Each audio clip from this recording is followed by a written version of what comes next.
maybe the most iconic card in the history of collecting, the Mickey Mantle 1952 Topps. Let's look at some of the technical features on this card.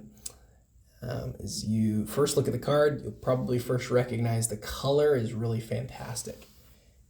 Especially as you look from the top down, you're not going to really notice anything that stands out that's significantly wrong with the color. Where you start to notice issues is first in the centering. Side to side is obviously the most significant issue and probably the most recognizable issue on the whole of the card. Got this side over here that's probably 75 versus 25 on this side, and then top to bottom we're off quite a bit too, maybe 65, 35. Let's look at a couple other things that might be difficult to see. If you look at this corner down here, you can see just the slight surface wrinkle that extends from here over to here. If you watch the tip of my thumb, I want to make sure you get a good view of that. And that's part of why this card isn't a 4 or a 5, I think. Still for a 3, I think it's fantastic.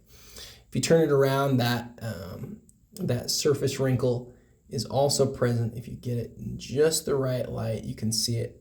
You can see it on the corner. Again, it's on this corner right here. Really difficult to pick up in the video, and I'm doing my best. You will be able to see it in person if you look really hard for it, but that's the reason that it gets a 3. I personally, as I look at this card, see the real positive things before I see those, though. It's amazing holding a Mickey Mantle 1952 Topps card in person.